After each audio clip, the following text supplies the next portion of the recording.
All right, let's talk today a little bit about superheroes and the genre of superheroes. Our society loves the superhero genre, but every superhero requires a villain in order for the superhero to show its powers. So every superhero requires a foil to go up against, and that's true even in nutrition dogma. So some people have asked me to keep explaining about the protein paradox and things like that. So I'm going to use the superhero analogy here, and we're going to get into it because every superhero needs a villain, and that's true even in nutrition dogma, and we got to keep that in mind, the difference between dogma and research and science. All right, so protein becomes the magic superhero macro for everything. Think about it: for health, for weight gain, for weight loss, for muscle gain, for performance in sports, whatever your physical goal, protein is the magic macro, except that it's not. And that's what we're going to look at in those terms. And as protein is vaulted to this level of nutritional absolute and nutritional superhero, few people in the fitness industry seem to be realizing that this status is ill-founded, especially in the current era of research and science. So we need to, in fact, look at what research does show is that instead of being a nutritional superhero, protein could just as easily be depicted as the nutritional villain, as the research clearly shows that animal protein, and particularly dairy and red meat, are associated with higher risks of modern diseases like heart disease, hypertension, diabetes, cancer, stroke, and so many other issues, and yes, even including overweight and obesity. So conversely, the picture is now emerging that is the low-fat, lower protein diet is emerging time and again as the actual and real nutritional superhero for health, weight loss, and weight control. So it's actually the low-fat, low-protein diet that continues to show up in the research as the true nutritional hero in terms of health and weight loss and weight control. So what we are now learning is something nutrition pioneer T. Colin Campbell was trying to teach us years ago. The Western obsession with protein is ill-founded and linked more to illness than it is to wellness, than it is to great health. High protein is linked more to weight problems than it is to weight solutions. So think about that. High protein linked more to weight problems than it is to weight solutions. Yes, protein has become some kind of nutrition superhero, no matter what your goal is, and yet research doesn't support this. And this is because we seem to be more imprinted by marketing than we are by science and research. For instance, recently, the new TV ad for the drink Ensure went on and on about having more protein and less sugar, and more of what you do want and less of what you don't want is in the ad. So these leave imprints. So whether people buy Ensure or not, the imprint in the consumer mind is, oh, I'm supposed to want more protein and less sugar. So at my gym, the gym I recently left, there was an ad up, are you sure you're getting enough protein? And then they advertise their whey protein and their branched chain amino acids and things like that. As a side note, even though branched chain amino acid has been thoroughly debunked as a useful supplement, I did a whole webinar on this, and here is one study that goes into great detail on the worthlessness of branched chain amino acids. This is from the Journal of the International Society of Sports Nutrition, 2017, so pretty recent. I'm going to put that up there for you to see. There's the study there in terms of the abstract. And if we look at the conclusion, let's put the conclusion up there.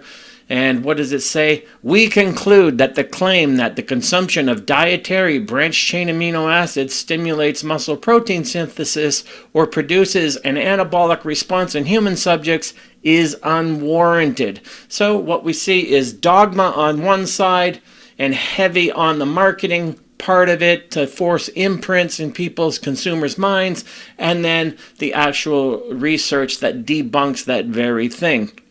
And yet branched chain amino acids still sell very well. The whole fitness and bodybuilding industry can be used and looked at as an example where marketing consistency and constantly and consciously drowns out legitimate science and research that disproves their dogmatic claims. So as I said, what we saw here in that great piece of research by Robert Wolfe is that branched chain amino acids are pretty much useless, and yet I doubt it slowed down the sales of them at all. Contrary to the superhuman status, superhero status conveyed on protein, up your protein intake is seldom, if ever, good advice, no matter what your goal might be. But what about shakes and bars and shakes? Seriously, let's put up a picture here of my second meal of the day, which is nuts and as much fresh fruit as I want, which will vary day to day to keep it interesting.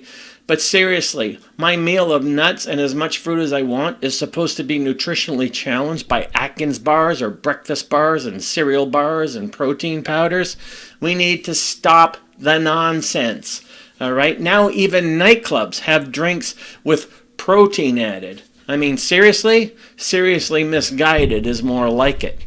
But if you can make money and profit by exploiting a pop culture mythology, then you do so. And this just further underlines the imprint that someone absorbs along the lines of, well, if they're putting protein in nightclub drinks, then it must be really important. And so people walk away with that imprint, whether conscious or subconscious. And it's the same thing on gym floors all around the world, that if you're working out, suddenly protein becomes this superhero that you need to consider and overemphasize. But the reality and the science show something completely different. In fact, take away an obsession with protein and replace it with an emphasis instead of an obsession on grams of fiber intake instead, and you will reduce illness, reduce obesity, reduce cancer rates, reduce diabetes, and so much more. When you consider the research, then any notion that we need protein bars and/or protein shakes for protein insurance becomes a pretty ridiculous notion, and I'll get to that in a minute when I talk about the RDAs. As many nutritional experts have now said, the problem in the modern Western world and developed countries is the exact opposite of our ancestors when it comes to nutrition. Our ancestors suffered from undernutrition. In the modern world, in Western developed societies, we suffer from overnutrition, and supraphysiologic doses of protein is a main contributor of that overnutrition problem.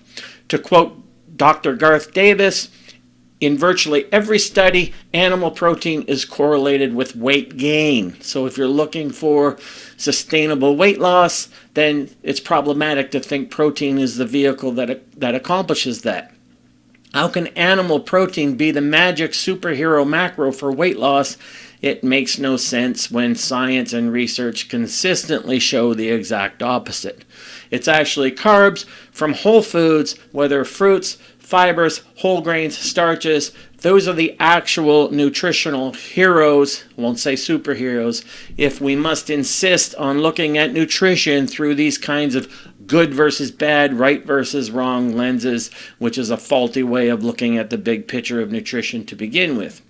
People just don't understand when it comes to science and research and methodology. People don't understand how to break down research. But in research, randomized controlled clinical trials are considered the standard for nutrition research. And by this standard, when you look at analysis and meta-analysis of clinical trials, etc., the research is pretty clear. Protein intake is dose related to ill health. Let me say that again. Protein intake is dose related to ill health. So the more protein you take in, the higher your risk goes to be unhealthy, sick, broken down, etc. And this makes me wonder, going back to my hardcore bodybuilding days, of all the bodybuilders I've listed in the past who have died, I always contributed that to being so overweight with muscle and steroids. Now you gotta wonder now if actual high protein intake also factored into that equation of early death. So something to consider about there.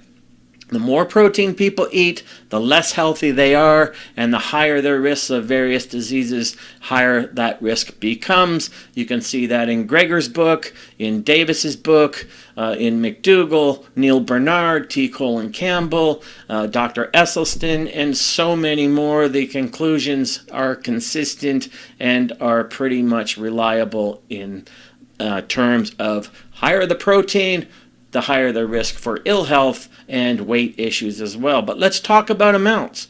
Let's talk about the RDA for protein in the US is set at 56 grams and 46 grams for females. And that number is set with a protein insurance marker already in mind. So why are people aiming to get hundreds of grams of protein in a day? It's a lie, and it's a lie that can hurt you. Protein is not a nutrition superhero. It's just not.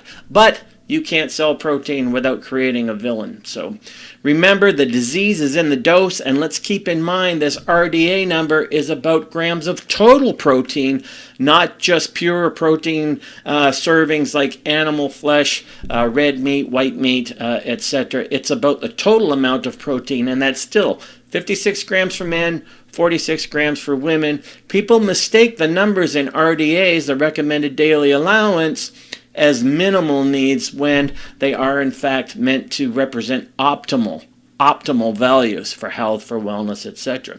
But of course, you can't sell protein powders and branched chain amino acids and other nonsense if you don't misrepresent these things to suit your purpose and to suit your profit margin. As I've already stated, what bears repeating over and over again is that marketing forms the deeper imprint on the consumer mind than does research and science and doing your background homework. It's unfortunate, but it's true. Let's look at this from a different angle. The facts are these. Western developed nations are the most developed nations in the world, but because of that have access to the best nutrition and the best health care and the best convenience for those things, and yet these nations are among the unhealthiest people in the world. That's from Wolf and Aaron 2013. We'll put that up on the screen. U.S. Health in International Perspectives. Shorter lives, poorer health, and yet living the most in the world, in the countries with the most abundance of wealth and most development. So that's from the National Research Council and the Institute of Medicine as well, and you can see that there. So what we see is disproportionate numbers of diseases of affluence, obesity, and all the limitations that come with it, heart disease, type 2 diabetes, now affecting kids as young as 10 and 12 years old, and various cancers unseen in the less developed nations of the world that still live on a more traditional diet. And the nutrition blame game for all this goes from fats to carbs, back to fats again, and then to refined carbs, and back to fats again.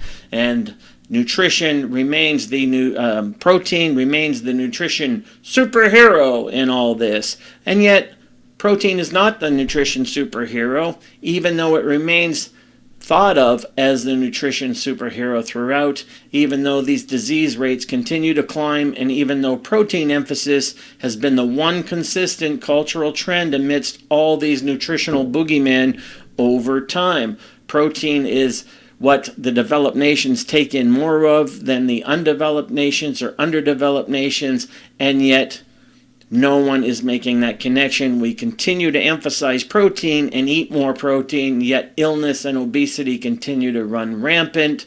Isn't it time to question the protein connection to all this and question protein intake, not just in terms of quality, but also in terms of quantity? So we need to realize that the RDA is already set as an optimum amount for health and wellness, not a minimum amount, and that includes other sources of amino acids in the total protein breakdown.